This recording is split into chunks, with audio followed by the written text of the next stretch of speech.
கும்பராசிக்காரங்க, உங்களை யாரும் புரிஞ்சுக்கல அப்படிங்கிற ஒரு கவலை உங்களுக்குள்ள இருக்கா? அது உங்களை யாரும் புரிஞ்சுக்கல அப்படின்னா உங்கள் மேலே ஒரு தப்பும் கிடையாது. ஏன்னா நீங்கள் மற்றவங்களோட பார்வையில் சாதாரணமாக தெரியல அப்படிங்கிறத புரிஞ்சுக்கோங்க. கும்பராசிக்காரங்க, இந்த உலகம் எல்லோரையும் ஒரே மாதிரியாக சொல்லும். ஆனால் நீங்கள் மட்டும் அந்த ரூல்ஸையே உடைக்க பிறந்தவங்க. எல்லாரும் ஒரு வழியில் போகிறாங்க அப்படின்னா நீங்கள் அந்த வழியில் போக மாட்டீங்க. உங்களுக்கு தனியாக ஒரு பாதையை உருவாக்கி அதில் பயணம் செய்கிறதுல துணிச்சலான தைரியசாலிகள் தான். எப்போவுமே உங்களோட யோசிக்கிற விதம் இருக்குல்ல, அது வித்தியாசமாக இருக்கும். மற்றவங்களுக்கு அது சீக்கிரம் புரியாது. ஆனால் ஃப்யூச்சரில் அதையவே எல்லோரும் ஃபாலோ பண்ணுவாங்கன்னா பார்த்துக்கோங்களேன். அதனால் உங்ககிட்ட எந்த ஒரு பிரச்சனையுமே இல்லை. நீங்கள் சிறப்பாக செயல்படுங்க. உங்களை புரியாதவங்களுக்குமே உங்கள் வெற்றி புரிய வைக்கும் நீங்கள் யார் அப்படிங்கிறத. கும்பராசிக்காரங்களை பொறுத்த வரைக்கும் எப்போவுமே எந்த ஒரு விஷயத்தையுமே சிறப்பாக செஞ்சு நன்மையை பெறக்கூடியவங்க.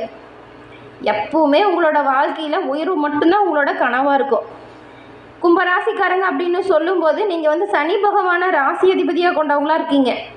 சனி பகவானோட பரிபூர்ண அருளும் உங்களுக்கு எப்பவுமே கிடைக்கும்.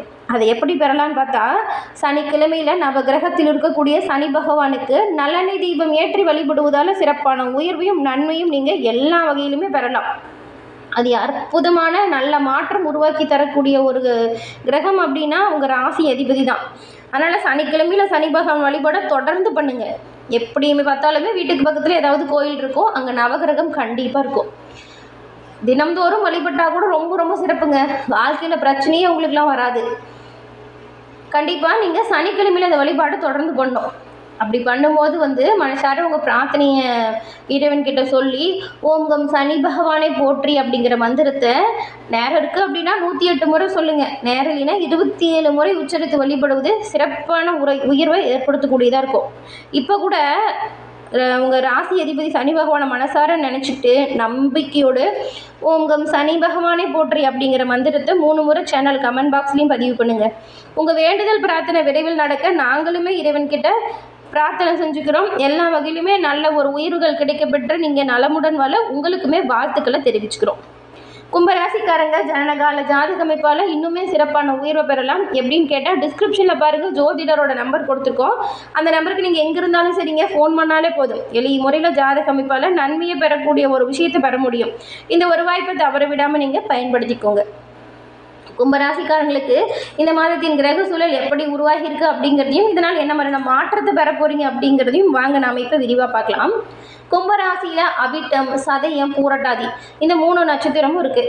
இந்த மாதம் உங்களுக்கு கிரக நிலை எப்படி இருக்குது அப்படின்னு பார்த்தா, உங்கள் ராசியில் ராகு வராரு, தனவாக்கு குடும்பஸ்தானத்தில் சனி பகவான் வராரு, சுகஸ்தானத்தில் செவ்வாயும், பஞ்சமஸ்தானத்தில் சூரியனும் புதனும், ரணருண ரோகஸ்தானத்தில் குருவும் சுக்கிரனும், கலஸ்திரஸ்தானத்தில் கேதுவும் வராங்க. அடுத்து பாருங்கள் லாபஸ்தானம், இங்கே சந்திரன் வராரு. இந்த ஒரு கிரக சூழல் இந்த மாதம் உருவாகியிருக்கு. இதை பொறுத்த வரைக்கும் பார்த்தா 5ஆம் தேதியில் சுக்கிர பகவான் ரணருண ரோகஸ்தானத்துக்கு மாறி போகிறாரு, கலஸ்திரஸ்தானத்துக்கு. அதுக்கப்புறம் 17ஆம் தேதி சூரிய பகவான் பஞ்சமஸ்தானத்திலிருந்து ரணருண ரோகஸ்தானத்துக்கு மாறி வராரு. 31ஆம் தேதி புதன் பகவான் பஞ்சமஸ்தானத்திலிருந்து ரணருண ரோகஸ்தானத்துக்கு மாறி போகிறாரு. இப்போ சொன்னோம் இல்லையா, இந்த கிரகநிலை மாற்றம் இதுதான் நமக்கு நன்மை தீமை ரெண்டையுமே ஏற்படுத்துது. இந்த ஒரு அமைப்புகளை பார்க்கும்போது இந்த மாதம் இந்த கும்பராசிக்கு நீங்கள் எடுத்த எல்லா காரியத்திலையுமே இதுவரைக்கும் ஏற்பட்டிருந்த தடைகள், சுணக்கமான நிலை மாறுதுங்க. சிறப்பான உயர்வு உங்களுக்கு ஏற்படும். தொட்டது தொடங்கும், நினச்சது நடக்கும். இந்த மாதம் அது அற்புதமான கிரக சூழல் உருவாகியிருக்கு. இது வரைக்கும் இருந்த மாற்றங்களை பார்க்கும்போது இப்போ சூப்பராக இருக்குங்க. சுணக்கமான நிலை மாறும், விரும்பி இடமாற்றம் கிடைக்கும். கொஞ்சம் இந்த மாதத்தை பொறுத்த வரைக்கும் சுப செலவு அதிகரிக்கும். விருந்தினர் வீட்டு விசேஷத்துக்கு போகிறது, இல்லைன்னா உங்கள் வீட்டில் ஏதாவது சுப காரியம் நடக்கிறது, இந்த மாதிரி கொஞ்சம் சுப செலவு அதிகரித்து காணப்படும். சகோதரிகள் இதுங்க மூலம் உங்களுக்கு நல்ல தகவல் சேரும். அவங்க உங்களுக்கு பக்கபலமாகவும் இருப்பாங்க. இதுக்கு முன்னாடி இருந்ததை விடவே இந்த மாதம் பாருங்கள், நல்ல ஒரு நம்பிக்கை, தைரியம், மனோதிடம் இதெல்லாமே அதிகரித்து காணப்படும். புத்தி சாமர்த்தியத்தால் எல்லா விஷயத்துலையுமே நன்மையை பெறலாம் அப்படின்னு கூட சொல்லலாம். புதிய நட்பு கிடைக்கும், அதில் நன்மை இருக்கும்.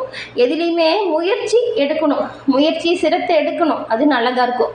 தொழில் வியாபாரத்தை பொறுத்த வரைக்கும் இதுவரைக்கும் இருந்த தடைகள் உங்களை விட்டு தானாக விளங்குது.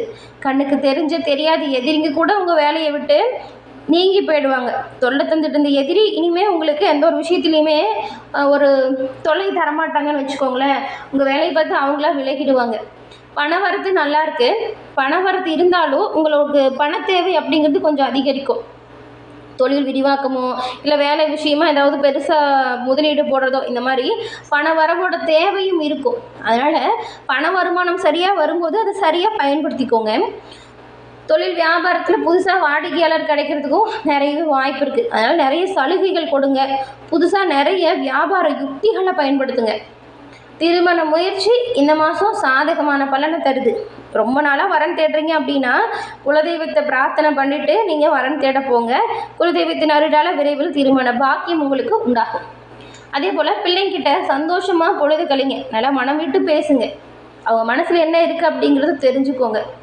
பெண்களை பொறுத்த வரைக்கும் அடுத்தவங்க வேலைக்காக நீங்கள் கொஞ்சம் வீணாக அலையிற மாதிரி இருக்குங்க, பார்த்துக்கோங்க. மனசில் தைரியம் அதிகரிக்குது. எந்த ஒரு விஷயமா இருந்தாலும் நீங்கள் கொஞ்சம் கூடுதல் கவனத்தோடு செயல்பட்டால் மட்டும் போதும். கலைத்துறையில் இருக்கிற நீங்கள் எடுத்த காரியத்தை சிறப்பாக வெற்றிகரமாக செஞ்சு முடிப்பீங்க. கொடுக்கல் வாங்கலில் கொஞ்சம் கவனமாக இருங்க. கவனமாக இருந்தால் கஷ்டம் வராது. பேச்சின் இனிமையால் காரியம் கைகூடும். சுப பலன்கள் பெற நிறையவே வாய்ப்பு இருக்குது. எதிர்பார்த்த உதவிகள் டக்கு டக்குன்னு கிடைக்கும். எதுலேயுமே கூடுதல் கவனமாக செயல்பட பாருங்கள். அரசியல் துறையில் இருக்கிற நீங்கள் எதிர்பார்த்த பண உதவி கிடைக்க பெற்று நன்மையை பெற போகிறீங்க. மேலிடத்தோட ஆதரவு பக்கபலமாக இருக்குது. மேலிடத்தை அனுசரித்து போகிறது நல்லது. உங்களுக்கான வேலையை சிறப்பாக செய்யுங்க. கொஞ்சம் அலைய வேண்டியதாக இருக்கும். ஆனால் அலைச்சலை பார்த்தா முன்னேற்றம் இருக்காது. அலைஞ்சு கூட உங்களுக்கான வேலையை சிறப்பாக செஞ்சால் புதிய பொறுப்பு கூட நீங்கள் இந்த மாதம் பெறலாம். மாணவர்களை பொறுத்த வரைக்கும் கல்வியில் வெற்றி பெற முழு மூச்சாக செயல்படணும். புதிய நட்பு கிடைக்கும். அவங்களோட ஆலோசனை வெற்றி பாதையில் கொண்டு போகும். ஆனால் சரி, எதுவாக இருந்தாலும் எச்சரிக்கையாக மட்டும் இருங்க. நல்லவங்க கெட்டவங்க தெரிஞ்சு பழகுங்க. அவிட்ட நட்சத்திரக்காரங்களுக்கு இந்த மாதம் பண வரத்து அதிகரிக்குது. வாக்குவன்மையான லாபம் வருது. வீண் பயமும் அலைச்சலும் வரலாம். கொஞ்சம் கவனமாக இருக்கணும். அதுக்கப்புறம் ஏதாச்சும் இடமாற்றம் கூட வரும். வேலையாக இருக்கட்டும், தொழில் வியாபாரமாக இருக்கட்டும், ஏதாச்சும் இடமாற்றம் இந்த மாதம் வரும். அதே போல் தூங்கும்போது கொஞ்சம் கெட்ட கெட்ட கனமாக வர மாதிரி இருக்கும். அதனால் தூங்குறப்ப நிறைய விஷயத்தை போட்டு குழப்பாமல் நிம்மதியாக படுத்து தூங்குங்க. உஷ்ணம் சம்மந்தமான நோய் வர வாய்ப்பு இருக்குது. சரியாக நேரத்துக்கு நேரம் சாப்பிட பாருங்கள். பிளான் பண்ணி எதையும் பண்ணுங்கள். அப்படி இருந்தால் எதுவும் பிரச்சனை கிடையாது. அடுத்து சதயம். இந்த மாதம் தொழில் வியாபாரத்தில் மந்தமான நிலை வரலாங்க. வர வேண்டிய பணம் கொஞ்சம் தாமதமாக வரும். பொருட்களை வாங்கும் போதும் அனுப்பும் போதும் அதை கரெக்டாக பார்த்து பண்ணுங்கள். சரக்குகள் வர்றது, புதிய ஆர்டர் கிடைக்கிறது எதிர்பார்த்ததை விட கொஞ்சம் குறைவாக இருக்கும். அதனால் கவனமாக நீங்கள் செயல்படணும். இந்த சதயம் கொஞ்சம் கவனமாகவும் எச்சரிக்கையாகவும் இருக்கணும். தொழில் வியாபாரம் தொடர்பாக அலைச்சல் இருக்கும். கவனமாக இருங்க. உத்தியோகத்தில் இருக்கிறவங்க கடுமையாக உழைக்கிற மாதிரி இருக்கும். உத்தியோகம் காரணமாக வீட்டை விட்டு வெளியில் தங்கி வேலை பார்க்குற மாதிரியான வாய்ப்பும் உருவாகுது. புரட்டாதி நட்சத்திரக்காரங்களுக்கு இந்த மாதம் கணவன் மனைவிக்கிடையே திடீர் சண்டை சச்சரவு ஏற்படலாங்க. வீணான வாக்குவாதத்தை விட்டுருங்க. தேவையில்லாமல் பேசி பிரச்சனைகளை பெருசு பண்ணாதீங்க. குடும்ப செலவு கொஞ்சம் அதிகரிக்கும். குடும்பம் பற்றின கவலையும் வரும். உறவினர்கள், நண்பர்கள் இவங்கக்கிட்ட பேசும்போது நிதானமாக பேசி பழகுங்க. வீண் அலைச்சல், திடீர் பயணம் உங்களுக்கும் உண்டாகுது. நேரம் தவறி உணவு உண்பது போல் நேரம் இருக்கும். ஆனால் வேலையில் பாருங்கள், உங்கள் சாமர்த்தியமான பேச்சின் மூலம் லாபத்தை பெறுவீங்க. இந்த மாதம் வரக்கூடிய நன்மை அதிகரிக்கும். தீமை விலகவும். பெருமாளை தரிசித்து வழிபட்டு வருவதும் சிவபெருமானை வணங்கி வருவதும் காரிய அனுகூலமான வெற்றியான வாய்ப்பை கொடுக்கும். கொடுக்கல் வாங்கல் இந்த பிரச்சனை தீரும். இந்த மாதம் அது அற்புதமான நன்மை கிடைக்கக்கூடிய காலம் அப்படிங்கிறதுனால எல்லா விஷயத்திலுமே கொஞ்சம் கவனமாக செயல்பட்டால் நல்லது. எதிர்ப்புகளையும் தடைகளையும் எதிர்த்து வீர நட போட முடியும். அதனால் கவனம் முன்னெச்சரிக்கையாக இருந்தால் போதும். இந்த மாதம் பாருங்கள், மனசில் புது உற்சாகம் பிறக்கும். தடைப்பட்ட காரியம் கூட தடை நீங்கி சாதகமாக நடக்கும் இறைவனின் அருளால். எந்த ஒரு விஷயமா இருந்தாலும் சரிங்க, தயக்கம் மட்டும் காட்டாதீங்க.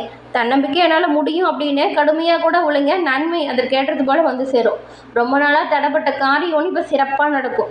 கண்மூடித்தனமாக மட்டும் எந்த ஒரு விஷயத்திலையும் யோசிக்காமல் ஈடுபடாதீங்க. அதுக்கு நல்லதாக இருக்காது.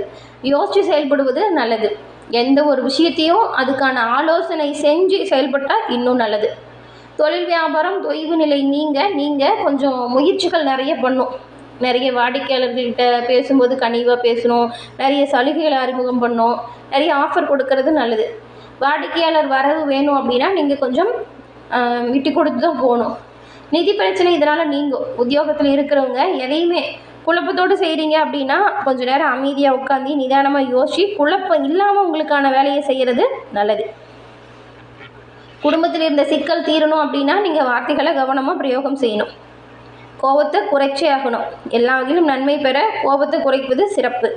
எல்லாமே நல்லதாக நடக்க நாங்களுமே வாழ்த்துக்களை தெரிவிச்சுக்கிறோம். தொடர்ந்து பார்த்தமைக்கு நன்றி நேயர்களே. சேனலை மறக்காமல் சப்ஸ்கிரைப் பண்ணி வச்சு பாருங்கள். உங்கள் நண்பர்கள் குடும்ப உறுப்பினர்கள் அவங்களுக்குமே இந்த பதிவை ஷேர் பண்ணுங்கள். கும்பராசியாக இருந்தால் அவங்களும் பார்த்து பயன்பெறட்டும். தொடர்ந்து பார்த்தமைக்கு நன்றி நேயர்களே.